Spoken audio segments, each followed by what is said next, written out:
Assalamualaikum warahmatullahi wabarakatuh. Kepada Allah, Tuhan Yang Maha Esa, kita berserah diri agar kita dilindungi dari mara bahaya dan musibah yang ada di negeri ini. Salawat dan salam kita aturkan kepada Nabi besar Muhammad sallallahu alaihi wasallam. Allahumma shalli ala Muhammad wa ala ali Muhammad. Saudara sekalian, kali ini pertemuan perdana kita pada menulis kreatif. Saya akan ceritakan sedikit masalah konsep menulis kreatif. Yang namanya menulis kreatif itu bahagian dari aktivitas bahasa yang produktif. Karena pada 4 keterampilan berbahasa, ada yang aktif, ada yang pasif. Yang menulis itu aktif, termasuk berbicara, sementara mendengar dan membaca itu sifatnya pasif. Artinya kita tidak memproduksi, cuma kita hanya menikmati proses bahasa yang sudah dibuat oleh orang. Nah, sekarang kalau kita bicara tentang menulis kreatif, ya kalau kita sudah menulis, satu huruf pun itu sudah namanya menulis. Kreatif itu ya artinya kita harus bisa menciptakan sesuatu yang luar biasa kalau perlu. Bukan yang biasa-biasa saja. Memang sebetulnya kreativitas itu yang terendah itu adalah meniru. Meniru yang ada. Tetapi kalau kita sifatnya meniru apa yang ada, kreativitas kita sepertinya tidak tampak. Artinya kita hanya sifatnya sebagai orang yang membajak kreativitas orang. Tidak ubahnya seperti kita menikmati, kita mereproduksi kreativitas orang. Tetapi kreativitas yang dihargai itu adalah lahir dari pikiran kita sendiri. Dari perenungan kita. Sehingga dia membedakan dari apa yang sudah ada. Nah, dalam keterampilan menulis ini, menulis kreativitas ini, itu bisa dimulai dengan menulis kreativitas huruf. Yang terkecil itu menulis huruf. Mari kita nikmati satu bentuk kreativitas menulis, misalnya rambu-rambu lalu lintas. Kita menemukan rambu-rambu lalu lintas itu ada huruf S yang di palang merah atau huruf P yang palang merah. Yang artinya S itu stop, dilarang stop atau berhenti, atau dilarang parkir. Nah, itu familiar sekali sama kita. Bahkan kita bisa memaknai huruf itu sebagai simbol komunikasi. Menarik. Cuma karena kebiasaan kita saja yang melihat setiap hari sepertinya tidak menarik. Tapi tahukah Anda bahwa itu tercipta karena kreativitas? Produktif orang membuat cara dengan menggunakan pemikiran untuk menciptakan rambu-rambu lalu lintas itu. Dan rambu-rambu lalu lintas itu juga punya makna yang berbeda-beda. Itu kebetulan rambu-rambu lalu lintas kalau dia ditaruh di pinggir jalan.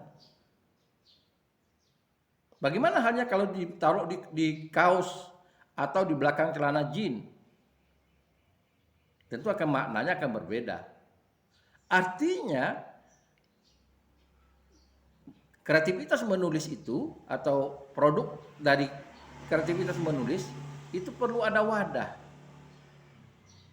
Perlu ada wadah. Wadah untuk mempublikasikannya. Terkadang wadah itu menambah makna dari atau memperjelas makna dari huruf yang kita tulis. Seperti yang tadi, huruf S dan huruf P itu karena di pinggir jalan, nah kita asumsi otak kita ini selalu memikirkan ini rambu-rambu lalu lintas. Yang kita perlu tahu maknanya dan kita perlu patuhi. Karena ada palang merah berarti dilarang. Itu yang jadi pemikiran bagi kita.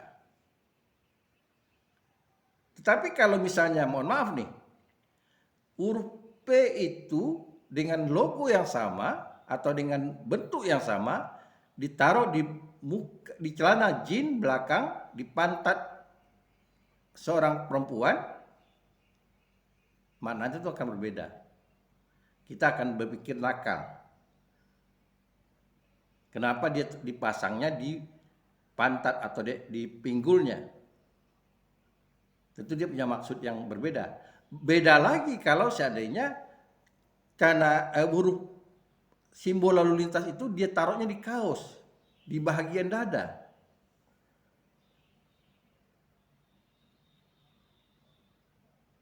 Akan berarti juga berbeda. Jadi sekali lagi, kreativitas itu juga ada wadah untuk mempublikasikannya. Kenapa ini saya bicarakan pada Anda? Jangan berpikir ketika kita menulis kreativitas itu langsung bicara masalah menulis artikel, menulis novel, menulis puisi yang punya wacana-wacana yang luas atau komposisi menulis yang rumit.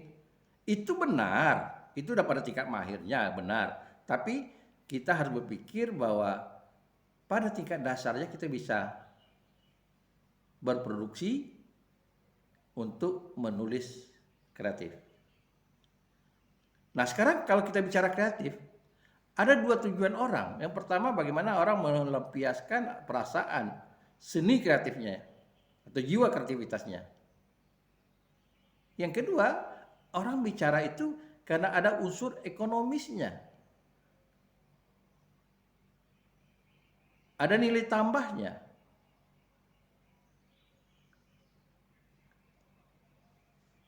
Sekali lagi saya katakan pada Anda, misalnya rambu-rambu lalu lintas itu lagi, orang bisa taruh di baju kaos, orang bisa taruh di gantungan kunci, dan itu sudah menjadi nilai produktif.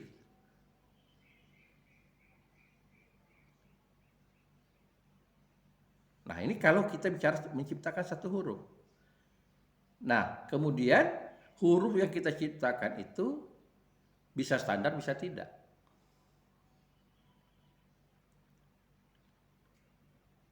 Maksud saya bisa tidak, bisa bentuk huruf-huruf yang dekoratif.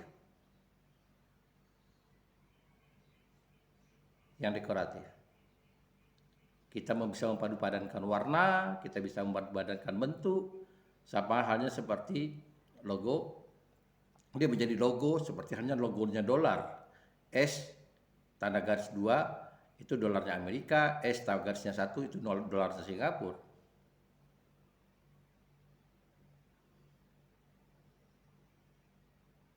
Dan S ketika di channel saya ini itu tidak ada kaitannya dengan dolar. Kebetulan singkatan dari nama saya, Safrial Samsudin.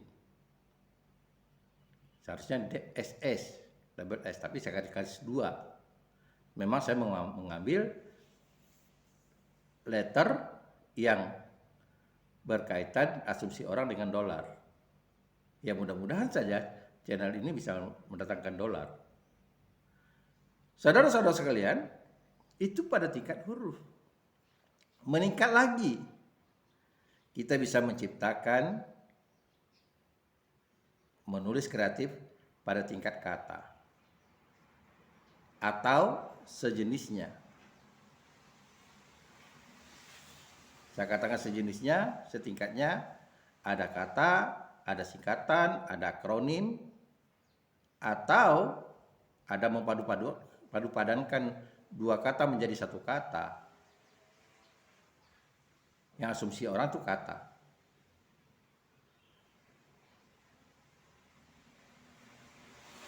Dan biasanya sekali lagi ini dipadu-padankan dengan seni lain. Bentuk kreativitas ini dipadukan dengan seni lain. Saya beri jelas pada Anda, misalnya nama sebuah produk. Katakanlah adalah majalah Tempo. Nah, kalau Anda lihat majalah Tempo itu, Anda lihat lagi majalah Time. Bagaimana tulisan Tempo dengan Time, kita bukan mengatakan itu plagiat. Tapi Time itu dan Tempo itu sudah jadi logo. Begitu juga ada harian Kompas. Sudah jadi logo namanya itu. Ada lagi produk-produk lain. Ada Shopee, ada banyak produk-produk lain yang kita melihat ini sudah jadi bentuk kreativitas. Akronim misalnya juga. Ada produk-produk seperti KFC.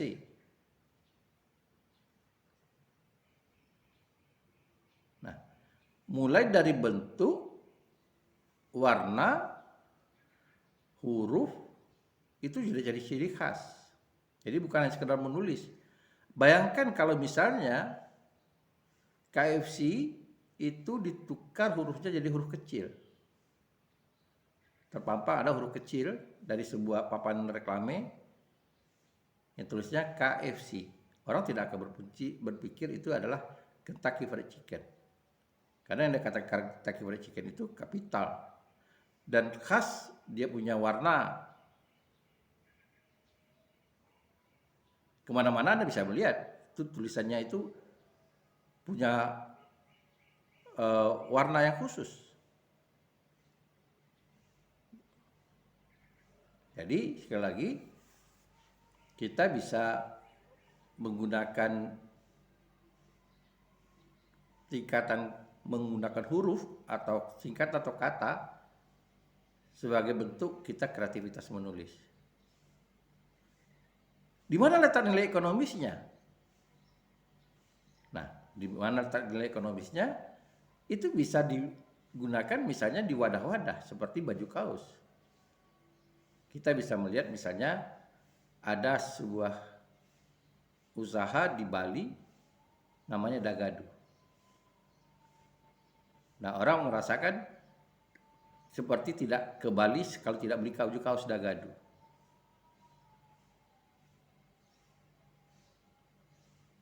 Ini contoh yang sederhana gitu. Kenapa? Karena Dagadu itu mempermainkan kata-kata. Dasar baju kaosnya bisa saja sama, tapi di kata-kata itu jadi menarik. Nah, oleh karena itu betapa dasarnya kalau kita bisa produktif dengan cara menulis kreatif. Jadi sekali lagi Anda boleh mencoba dari segi mulai dari huruf sampai ke kata, bahkan lebih meningkat itu ke sifatnya frase, kelompok kata.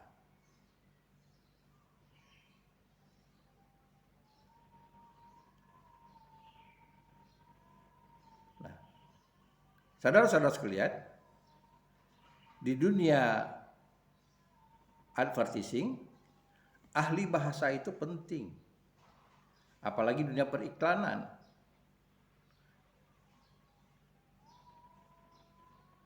Produk-produk tertentu dia menuntut ahli bahasa untuk menciptakan slogan-slogan yang mudah diingat. Jadi dia bukan menuntut orang-orang yang menulis wacana yang begitu luas, begitu panjang, tapi cukup sederhana dan mudah diingat.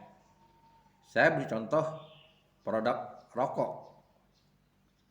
Ya, ini sekedar contoh produk rokok, harum gurih nikmat. Anda bayangkan gurih itu kan model makanan. Apapun dalam periklanan ini jadi halal dalam penggunaan kata. Karena itu memancing orang ingat.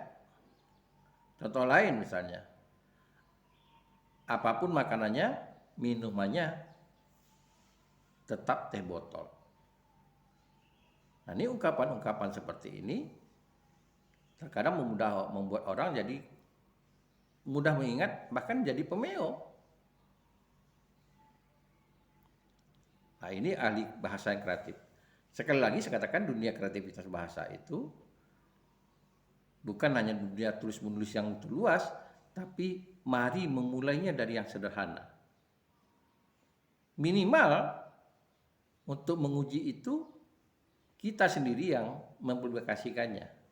Oleh karena itu sekali lagi perlu adanya media publikasi. Nah, apa dunia publikasi yang membuat kita bisa menguasai dunia? Arti katanya kreativitas kita bisa diketahui oleh orang. Salah satu diantaranya adalah YouTube. Oleh karena itu, Anda bisa menggunakan bahasa-bahasa yang kreatif dengan menggunakan media YouTube.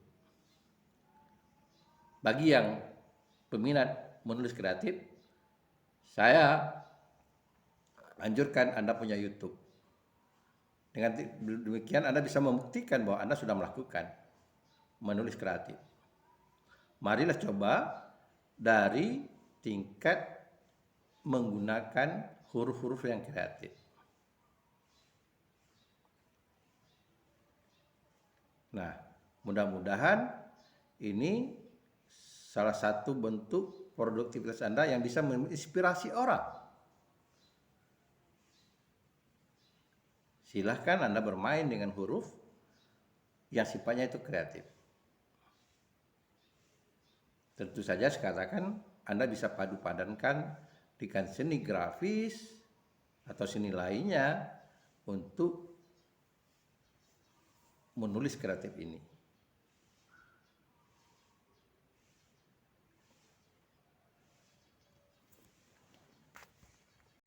Saudara-saudara sekalian, kita perlu wadah.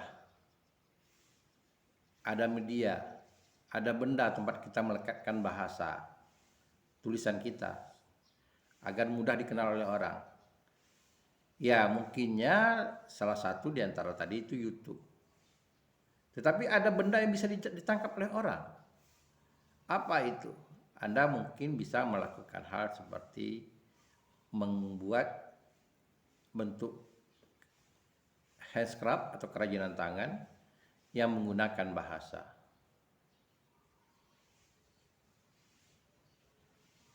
Dan bisa saja dengan wadah seperti saya katakan tadi, menggunakan baju kaos.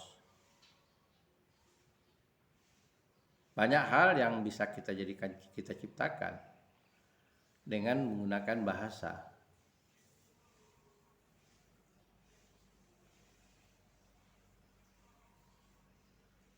Saya bisa katakan pada Anda, misalnya ada kata mumpung belum lupa.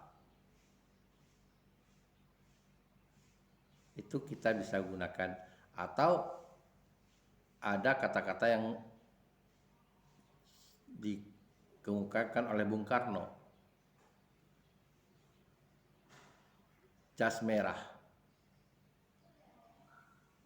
Nah, ini kata-kata yang perlu wadah untuk mengingatkan orang. Ada kata-kata misalnya reformasi.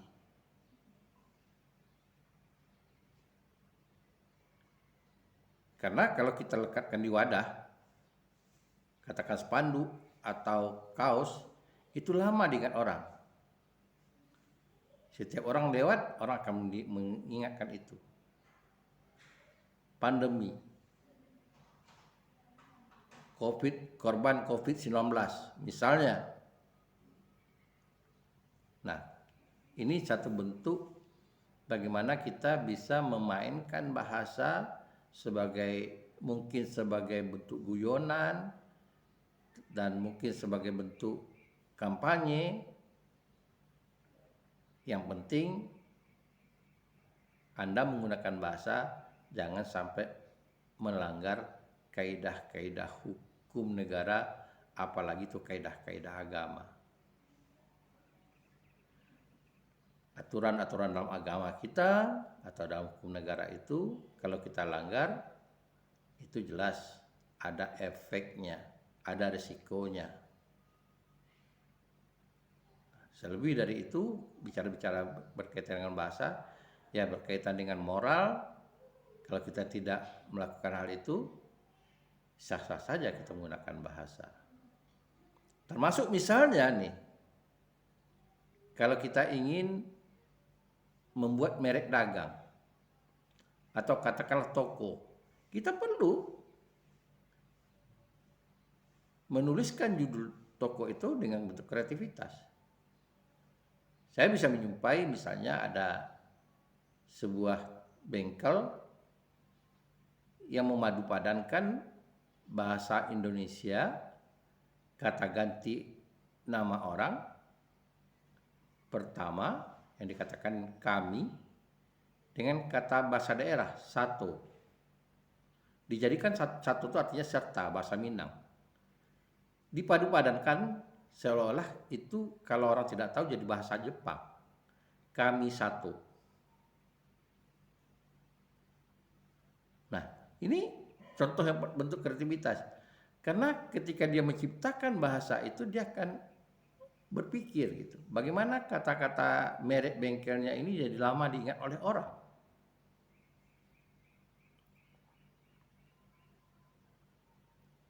Nah, sekali lagi saudara sekalian, oleh karena itu Anda jangan berpikir dulu kepada hal lebih jauh dalam menulis kreativitas. Tapi mulailah dari hal-hal yang sifatnya kecil. Mungkin saja ini Anda bisa buat semacam bahasa kreativitas Anda dengan stiker atau papan atau bentuk lain yang akan Anda pajangkan, mungkin di ruang tamu atau di kamar yang bisa banyak dilihat oleh orang. Saya punya abang, kebetulan sudah meninggal, salah seorang yang anak muda yang kreatif waktu itu, dan itu masih saya ingat. Kami tidur di pavilion rumah, di sana tempat orang dari dapur keluar rumah. Jadi buang sampah di pavilion itu. Di pavilion itu kamar kami, kamar saya dengan abang saya. Orang mau masuk juga ke dapur lewat, jadi seperti lalu lalangnya. Akhirnya abang saya menulis di sebuah karton, ya semacam puisi. Dia bilang, ditulis dalam tulisan itu, semuanya lewat, semuanya lenyap, semuanya membosankan. Jadi orang ketika masuk ke pintu tempat pavilion kami itu, keluarga nih khususnya akan baca. Dan itu saya ingat, sampai sekarang saya ingat bentuk kreativitas abang saya. Nah, jadi kita bisa menggunakan satu bentuk bahasa kreativitas itu ya pada wilayah-wilayah terbatas dulu. Dan bukan tidak mungkin ini jadi satu bentuk lahan usaha. Seperti halnya dagadu dan jogger. Kita bisa melihat pada masanya dagadu itu jadi tren. Ya, jadi tren. Orang kalau tidak ke Bali tidak beli kaos dagadu, rasanya nggak keren. Tapi ketika orang pakai baju itu, orang tahu bahwa ini orangnya udah pernah ke Bali. Dan dia memproduksi kaos-kaos yang dengan tulisan menggunakan bahasa. Di daerah Indonesia ini, daerah Bali, daerah Jogja, Bandung, itu banyak yang menggunakan kreativitasnya dalam bidang bahasa. Saudara-saudara sekalian, termasuk sebetulnya dalam dunia usaha UMKM. Kita banyak menemukan usaha-usaha kecil, anak-anak muda yang ingin buka usaha. Misalnya minuman. Minuman sekarang lagi trennya teh tea. Tapi Teti itu banyak merek dagangnya. Banyak merek dagangnya. Malah kalau dikatakan Teti saja ya orang dah tidak bersaing. Tapi dengan merek dagangnya itu, dengan menggunakan nama tertentu, ada mengatakan 3 sekawan atau macam-macam dibuat nama.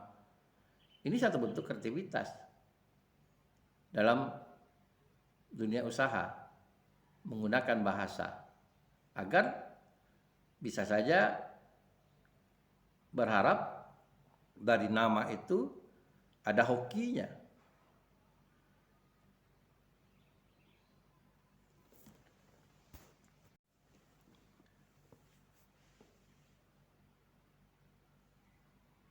Dan kemudian saudara sekalian, kalau kita rasanya bosan atau kurang menarik menggunakan huruf tadi, menggunakan kata-kata, kata atau kreativitas, apa yang mau kita tingkatkan lagi? Bisa kita tingkatkan lagi. Kita buat slogan. Dan dunia periklanan, slogan ini juga bagian yang menarik. Bagaimana orang bisa mengingat sebuah aplikasi atau produk. Dan tentu ada pertimbangan-pertimbangan lain memudahkan orang untuk mengingatnya. Misalnya estetika bahasanya. Kita lihat misalnya Bukalapak. Kata Bukalapak. Atau Tokopedia, ruang guru. Apa bedanya bimbel dengan ruang guru? Tapi ada unsur psikologis yang ingin diciptakan oleh yang mempunyai konten itu, yang mempunyai aplikasi itu, agar lebih dekat dengan konsumennya.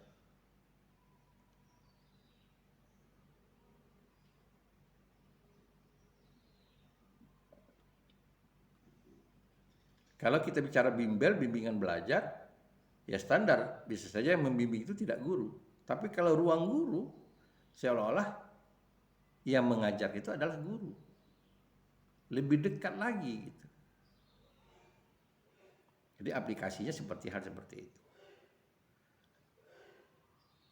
Dan bukan tidak mungkin juga misalnya Anda menciptakan sebuah produk yang sifatnya mungkin sudah ada produk lain, tetapi dengan Anda menggunakan bahasa lebih variatif dia. Ya, lebih punya variasi dia. Terkadang kita bisa menciptakan sebuah merek yang terkadang mempunyai asumsi sama orang. Saya beri contoh. Ada Trans TV, Trans 7. Muncul yang namanya Rans Entertainment. Kalau orang tidak tahu, seolah-olah Rans itu satu grup dengan Trans TV dan Trans 7. Padahal Rans itu singkatan dari Raffi dan Nagita Slavina. Jauh sekali. Trans 7 itu kita tahu penyanyi Pak Khairul Tanjung, sementara Rans Entertainment itu salah satu bentuk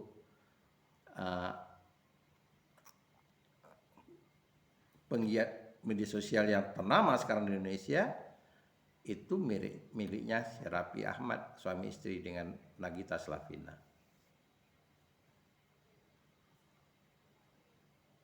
Begitu juga misalnya kita melihat ada akronim yang asumsi kita seperti kalau kita di Riau ada semacam kue, bakpao. Bakpao itu ya kue, kita tahu makanan yang dikukus, biasanya orang Chinese itu yang membuat dulunya, tapi sekarang sudah merayap jadi makanan kita. Ada yang isinya kacang, ada isinya daging, biasanya ditandai itu dengan warna, di atas ada warna hijau, warna merah, ada simbol ciri khasnya gitu. Tapi ada konten Baim Wong membuat bakpao, Baim dan Paula. Jadi Mbak Ibuong dan Paula dia buatnya bakpao. Seolah-olah kalau orang mendengar itu seperti makanan. Nah ini sekali lagi saya katakan pada Anda, kreativitas itu penting. Nah sebetulnya dalam masyarakat kita, dalam keluarga kita, kreativitas dalam menulis itu misalnya dalam memberi nama anak. Itu sudah muncul kreativitas. Ada orang misalnya menggabungkan nama nenek, nama kakeknya, nama bapak, nama ibu, atau nama hari, bulan, atau nama sebuah peristiwa, atau dari ayat suci Al-Quran. Macam-macam memberi nama anak. Ya si anak mungkin kalau nggak bertanya pada orang tuanya nggak tahu. Tidak tahu gitu. Nah, bagi orang tua juga sampai kepada panggilan yang enak pada anak gitu.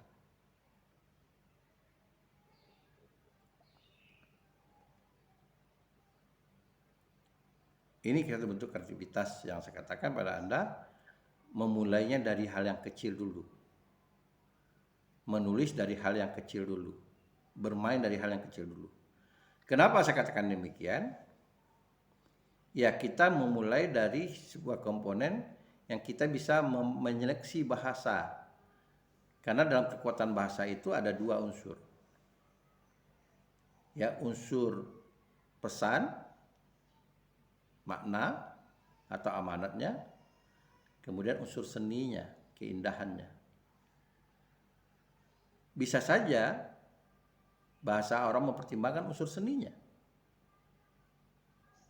Bisa jadi unsur bahasanya saja, tapi kurang enak didengar. Tapi bisa jadi juga kedua unsur itu. Nah kalau dapat ya kedua unsur tadi, unsur seni keindahannya dan unsur bahasanya. Nah jika hal itu terlatih bagi kita, maka Anda sudah mulai mengolah yang namanya diksi, mengolah yang namanya unsur seni berbahasa. Jadi karena dari komponen yang kecil saja sudah mulai memperhitungkan bagaimana menggunakan bahasa yang baik.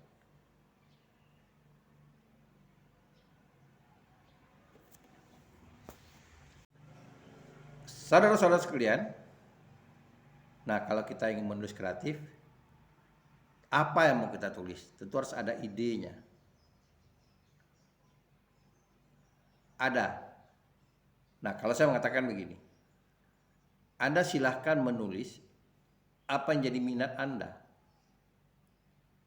Menulislah dengan apa yang Anda suka, jangan dengan apa yang tidak Anda suka.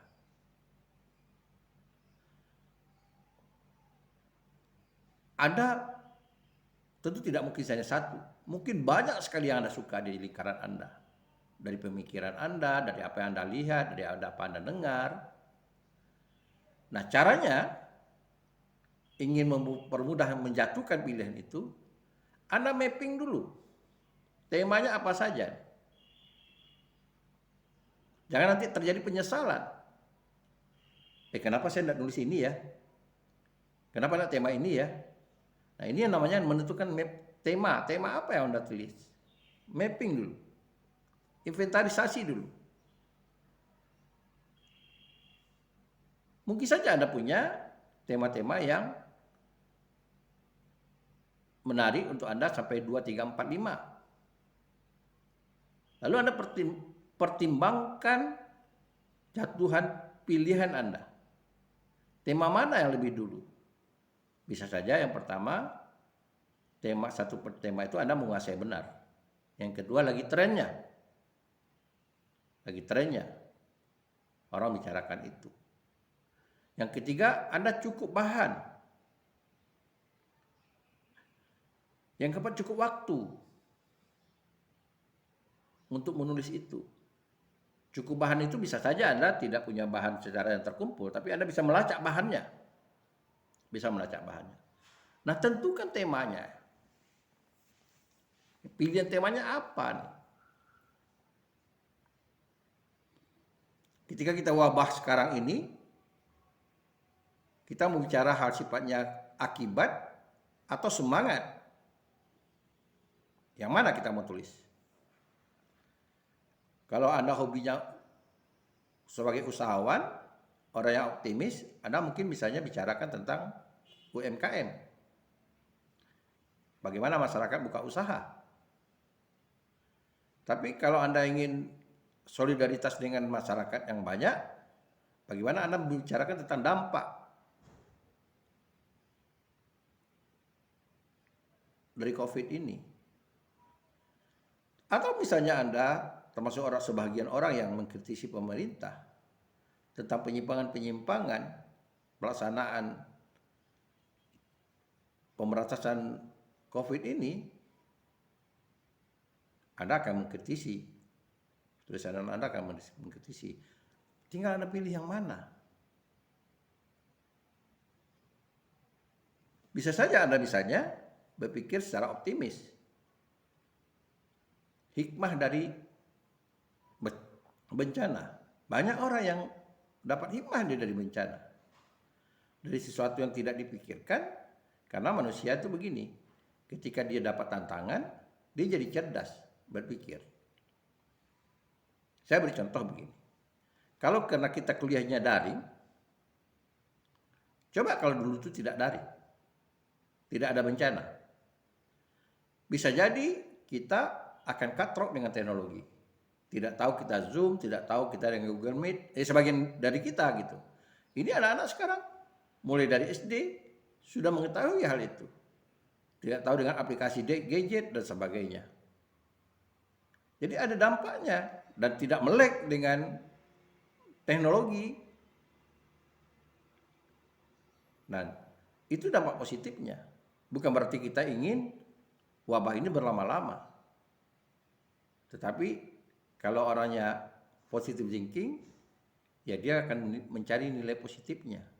Bukan berarti mengabaikan hal-hal yang negatif. Nah, tentukan dulu temanya. Tema apa yang Anda pilih? Yang menarik bagi Anda. Dari tema itu, apakah dia emansipasi, solidaritas, ataukah temanya tentang patriotis dan sebagainya, Anda baru menentukan topiknya. Pilihan Anda itu lebih fokus pada topiknya.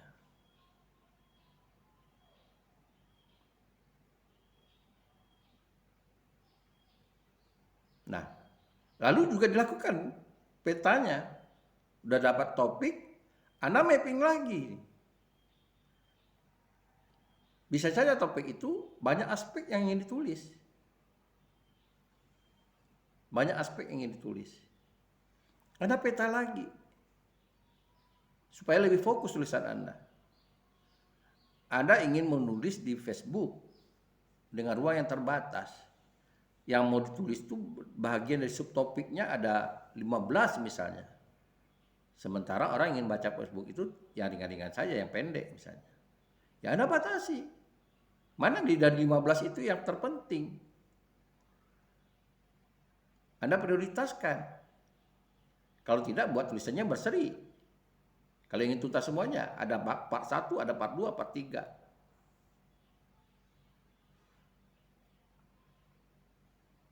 Nah, sehingga betul-betul dalam satu tulisan itu, betul-betul subtopiknya tuntas. Minimal membuat Anda puas dan membuat pembaca puas. Minimal.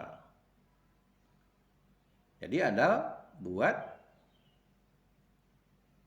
pemetaannya dulu. Jadi saya ulangi lagi, yang pertama tadi tentukan temanya, tema-tema apa yang Anda suka, lalu Anda data dulu, mana yang suka, ada yang sangat suka, mana yang kurang suka. Lalu Anda tinggal pilih jatuhan itu. Dan pertimbangan itu ada pertimbangan suka Anda, juga ada pertimbangan juga yang akan membaca tulisan Anda. Apa gunanya kalau Anda suka lalu orang tidak membaca? Yang kedua, bicara dengan topik. Juga dipetakan topiknya. Sub-sub topiknya apa saja? sub-sub topik yang ada di dalam itu. Lalu dengan sub-sub topik itu Anda prioritaskan mana yang terpenting sehingga tuntas tulisan Anda.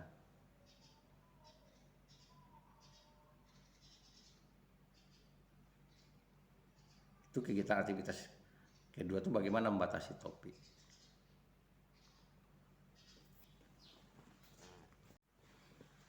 Nah, kemudian langkah selanjutnya Anda tinggal pilih mau menulisnya dalam bentuk wadahnya bentuk apa, warnanya bentuk apa. Dalam komposisi itu ada 4 bentuk tulisan. Ada narasi, ada deskripsi, ada argumentasi, kemudian ada eksposisi. Saya ulangi lagi, ada eksposisi, ada narasi, ada argumentasi, kemudian ada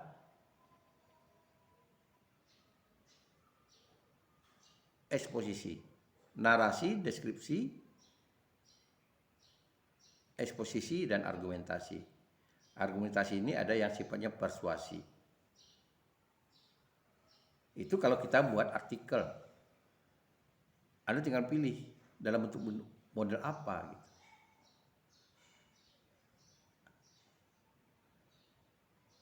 Itu yang bentuk ceritanya wadah kalau kita bicara standar komposisi yang standar. Tapi bisa saja misalnya yang berkaitan dengan sastra. Anda ingin misalnya membuat dalam bentuk genre puisi. Puisi ini banyak lagi jenisnya. Ada bentuk pantun, ada bentuk syair, ada bentuk balada, dan sebagainya. Nah, Anda sukanya dalam bentuk apa? Wadahnya itu. Kenapa demikian? Ya tentu Anda bisa menyesuaikan apa yang Anda pilih topiknya dengan wadahnya, dengan bentuk tulisannya.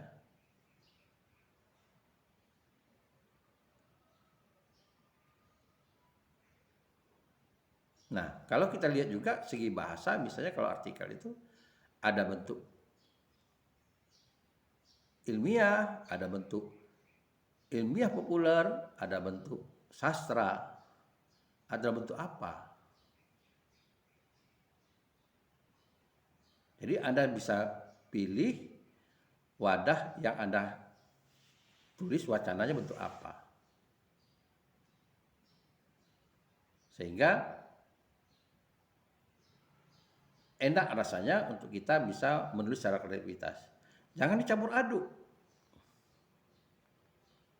Jangan dicampur aduk. Kalau kita menulis misalnya wacananya argumentasi, berarti kita ada bukti-bukti memperkuat argumentasi kita. Kalau kita menulis secara deskripsi, berarti kita secara detail kita harus bisa menguasai bagian-bagian yang mau kita lukiskan. Kalau kita bicara narasi, mungkin kita bisa bicarakan secara urutan. Berceritanya secara urutan, alur ceritanya, dan sebagainya. Nah, ini bisa kita bicarakan nanti di topik-topik yang lebih spesifik lagi. Begitu juga kalau kita bicara puisi. Kita mau menulis dalam bentuk apa? Bentuk bebaskah puisinya? Nah, supaya kita tahu juga betul-betul kita menulis puisi, bukan bentuknya puisi, tapi sebetulnya secara hakikat tidak puisi. Nah, nanti di topik kita bicara puisi, kita akan menulis kreativitas puisi, kita akan bahas secara lebih detail lagi. Ini sekedar pengantar pada Anda semua agar Anda bisa fokus mulai lagi berpikir, tidak sekedar menunggu tapi lebih aktif. Saya sebagai pengajar hanya sifatnya menuntun Anda. Kreativitas itu bukan bisa kita ciptakan, tapi individu Anda lah yang harus lebih aktif. Menulis kreativitas ini, itu aspeknya keterampilan. Kita hanya sifatnya memberitahukan. Kalau Anda tidak melakukan, ya tidak akan muncul sebagai penulis yang kreatif.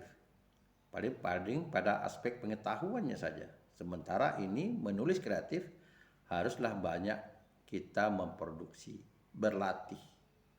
Terlepas dari itu bagus dan tidak bagus, nanti dia akan berproses. Jangan takut dikritik oleh orang. Kritikan itu harus dinilai positifnya. Aspek positifnya, bahwa berarti kekurangan itu masih ada pada saya gitu. Dan jangan pula terlena dipuji orang. Bisa saja dipuji itu akibatnya kita lengah. Kita terbuai, kita merasa puas.